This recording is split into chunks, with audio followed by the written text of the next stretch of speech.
In today's video, I'm going to show you how to edit photos on Lightroom Mobile using a clean, simple workflow that helps you get better results fast.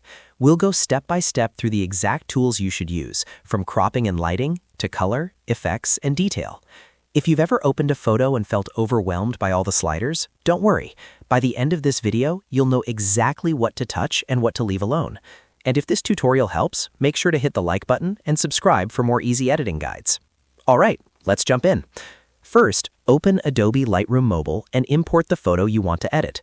Before changing anything else, start with crop and straighten. This is where you fix the composition first, because a strong photo starts with the right framing. Tap the crop tool and remove any distractions from the edges of the image. If your horizon looks tilted, use straighten to level it out. Then choose the proper aspect ratio based on where you want to post the photo. For Instagram feed, stories, or Reels covers, picking the right ratio early saves time later. Next, go to the light panel. This is where you fix exposure and get the brightness looking right. Start with exposure to adjust the overall brightness of the image. If the photo is too dark, raise it a little. If it looks washed out, bring it down slightly. Then use contrast to make the image pop and give it more separation. After that, adjust highlights to recover detail in bright areas like skies or shiny spots. Use shadows to bring back detail in darker parts of the photo. Finally, fine-tune whites and blacks to add depth and make the image feel more balanced. These small changes can make a huge difference without making the edit look unnatural. Now move into the color section, where you set the mood of the image.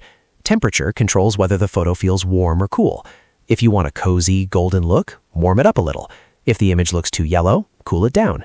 Tint helps fix color cast, especially if the photo looks too green or magenta. Then use vibrance to boost colors in a more natural way. This is usually better than going straight to saturation because it protects skin tones and keeps the edit realistic. Saturation changes the overall intensity of all colors, so use it carefully. After that, open Mix, also known as HSL. This is one of the most powerful parts of Lightroom Mobile because it lets you control specific colors separately. Hue changes the actual color tone, saturation changes the strength of that color, and luminance changes how bright that color appears. This is especially useful if you want to fix skin tones, make the sky look better, or clean up a distracting background color. Instead of adjusting the whole photo, you can target only the colors you want to improve. Now go to Effects. This is where you add detail and style. Texture brings out fine detail, which is great for hair, fabric, or textured surfaces. Clarity adds midtone contrast, which gives the photo a sharper and more defined look. Dehaze is useful if the image looks foggy or flat, because it adds depth and clarity. Then use Vignette if you want to draw the viewer's eye towards the subject by darkening the outer edges just a little. The key here is subtlety, because too much effect can make the image look over-edited. Finally, head to Details. This is where you sharpen the image and reduce unwanted noise.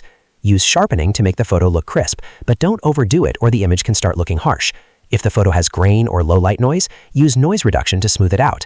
This is especially helpful for photos taken indoors or at night. A small amount of sharpening and noise reduction goes a long way. And that's the clean Lightroom Mobile workflow. Crop and straighten first, fix the light, set the color mood, refine with Mix, add style with effects, and finish with details. If you follow this order, your edits will look more professional, and your process will be much faster. If this video helped you, please like, subscribe, and let me know in the comments if you want a part 2 with my favorite Lightroom Mobile preset style settings. Thanks for watching, and I'll see you in the next one.